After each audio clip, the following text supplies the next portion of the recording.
আসসালামু আলাইকুম, বিসমিল্লাহির রহমানির রহিম। দর্শক, আজকেও আবার আসলাম আপনাদের সম্মুখে একটি চীনা হাঁসের ভিডিও নিয়ে। হাঁসগুলার বয়স 6 মাস। তে হাঁসগুলো বিষয়ে কিছু বিচার কথা আপনাদেরকে বলবো। কথা হইল যে এই যে হাঁসগুলো যে দেখতেছেন, আপনাদেরকে দেখাই। এই হাঁসগুলো হইল পুরুষ হাঁস। দেখেন, এই পুরুষ হাঁসগুলো কিন্তু মোটামুটি 2.5 কেজি হয়ে গেছে, 2.5 কেজি। আর এটা যে মাত্রা এগুলো কমসে কম 2-2.5 কেজি হয়েছে। আর এটা কিন্তু মাত্র এটা মোটামুটি ধরেন যে 1.5 কেজির মতো হয়েছে। মোটামুটি ধরেন যে আর 2 মাস পর ইনশাল্লাহ ডিমে আসবো। আপনাদেরকে যে বলছিলাম, হাঁস পাললে কম করে পালবেন, অল্প থেকে অনেক হবো। কেননা এই হাঁসের জোড়া একটা অত্যন্ত তেল হয়েছিল। আমরা তো নতুন মানুষ, বেশি কিছু বুঝি নাই। সব সময় খালি দানা খাওয়াইছি, খালি ভালো মানের দানা খাওয়াইছি, গটাস কোম্পানির দানা খাওয়াইছি। খাওয়াইতে খাওয়াইতে খাওয়াইতে খাওয়াইতে হাঁসগুলোর হয়েছে তেল।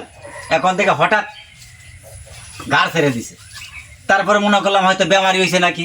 তারপর জব করে দেখি বেমার না, কাপাসের মতো তেল হয়েছে। যার জন্য হাঁসটা, এবি তো হাঁস, চীনা হাঁস হোক, যে কোনো হাঁস হোক, গরম সহ্য করতে পারে না। তারপরে সেই হাঁসটা তো এরকম। যাই হোক, বললামই হাঁসকে বেশি দানাও খিলাবেন না।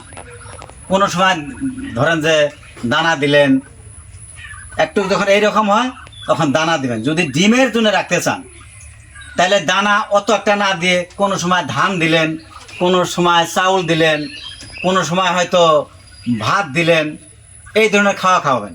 আর দেখলেন যে বেশি তেল হওয়ার সম্ভাবনা আছে, তখন করবেন কি, ডাক্তারের কাছে যাবেন।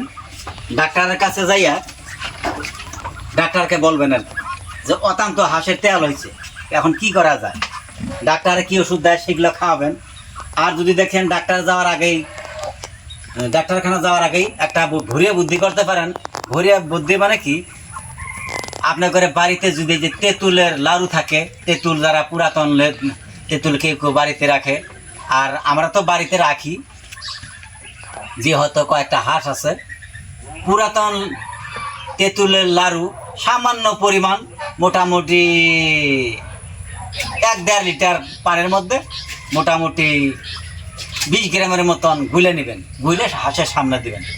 এইভাবে 2-4 দিন খাওয়াই থাকেন। মাঝে মাঝে দেখবেন ইনশাআল্লাহ আপনার ঘরে হাঁসগুলা চর্বিটা কমে আসবো। কথা হয়েছে কি, যদি আপনি হাঁস আপনারা যদি বিক্রি করেন, হয়তো যাদের অনেক আছে, আপনারা যদি বিক্রি করতে চান, ওয়েট বাড়াবার জন্য দানা খাওয়াইতে পারেন।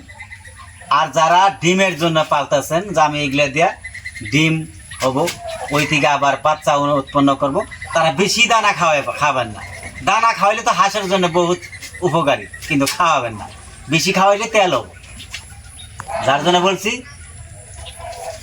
আপনারা যারা হাঁস বা মুরগি, কবুতর পালতে চান, আমার মতো অল্প করে পালেন, অল্প করে পালেন, দেখবেন ইনশাল্লাহ অল্পের থেকে অনেক হয়ে যাব।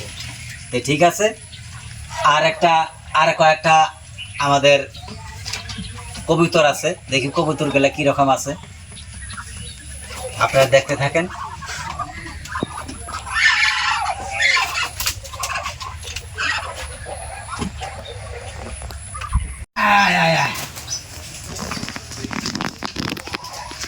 এই আমাদের কবুতরের বাচ্চাগুলা, যেমন বললাম আপনাদের দেখাইতে চাইছিলাম, এই যে সেই কবুতরের বাচ্চাগুলা। এই বাচ্চাগুলা কিন্তু আমরা হঠাৎ নতুন মানুষ বাজার থেকে আনছি। এই বাচ্চাগুলা ব্যাপারীকে বললাম এগুলা উড়াল পারে কিনা, ওনারা কয় হ্যাঁ সবগুলো উড়াল পারে।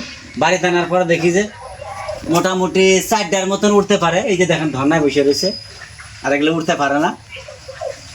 আর ভালো করে দানাও আদারও খাইতে পারে না। এই যেগুলো সর্ষা, আর কবিতরের জন্য মোটামুটি সর্ষা রাখছি।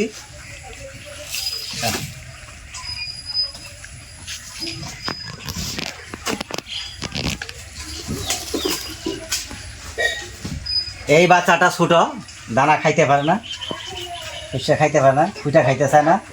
অন্য কবিতর যদি আদার খায় ওইখানে যে চেঁচায়, তার মানে আদার দাও খামো, তার মানে ওর তো মা তো নাই, বাচ্চা কিনে আনা হয়েছে।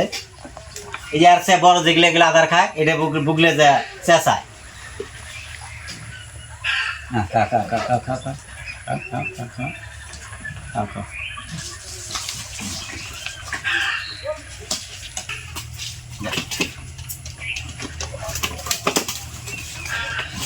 এই কয়েকটা কবিতরের বাচ্চা